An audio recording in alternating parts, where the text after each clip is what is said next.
കൊട്ടിയത്തെ holy cross ഹോസ്പിറ്റലിൽ ആക്രമണം അഴിച്ചുവിടുകയും ഡോക്ടറെയും സുരക്ഷാ ജീവനക്കാരെയും മർദ്ദിച്ച പ്രതികളെ കൊട്ടിയം പോലീസ് പിടികൂടി. കഴിഞ്ഞ ദിവസം വാഹനാപകടത്തിൽ പരിക്കേറ്റ യുവാവിനൊപ്പമെത്തിയവർ ഡോക്ടറെയും 8ഓളം വരുന്ന ജീവനക്കാരെയും ക്രൂരമായി മർദ്ദിക്കുകയായിരുന്നു.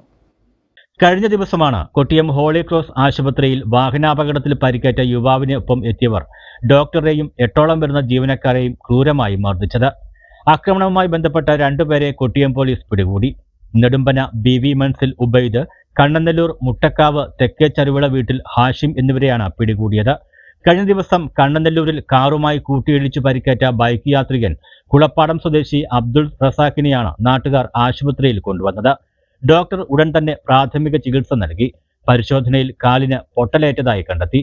അതിനിടെ യുവാവിന്റെ പിതാവും സുഹൃത്തുക്കളും ആശുപത്രിയിലെത്തി. പിതാവ് ഡോക്ടറോട് തട്ടിക്കയറുകയും അസഭ്യം പറയുകയും ചികിത്സ വൈകി എന്നാരോപിച്ച് മുഖത്ത് ഫോൺ ഉപയോഗിച്ച് അടിക്കുകയുമായിരുന്നുവെന്നാണ് പറയുന്നത്. യുവാവിന്റെ സുഹൃത്തുക്കൾ അത്യാഹിത വിഭാഗത്തിലേക്ക് തള്ളിക്കയറാൻ ശ്രമിച്ചത് സുരക്ഷാ ജീവനക്കാരനായ ജ്യോതി ബാബു തടഞ്ഞതോടെ സംഘർഷമുണ്ടായി. ജ്യോതി ബാബുവിനെ മർദ്ദിക്കുന്നത് കണ്ടെത്തിയ മറ്റു സുരക്ഷാ ജീവനക്കാരെയും ഇവർ ആക്രമിച്ചു. പരിക്കേറ്റ അബ്ദുൾ റസാഖിനെ പിതാവും മറ്റുള്ളവരും ചേർന്ന് ഇവിടെ നിന്നും മറ്റൊരു ആശുപത്രിയിലേക്ക് കൊണ്ടുപോവുകയും ചെയ്തു. തുടർന്ന് കൊട്ടിയം പോലീസ് സ്ഥലത്തെത്തി ആക്രമണം അഴിച്ചുവിട്ട 2 പ്രതികളെയും പിടികൂടുകയായിരുന്നു. തുടർന്ന് വൈദ്യപരിശോധനയ്ക്ക് ശേഷം കോടതിയിൽ ഹാജരാക്കി റിമാൻഡ് ചെയ്തു. ന്യൂസ് ബ്യൂറോ, കൊല്ലം.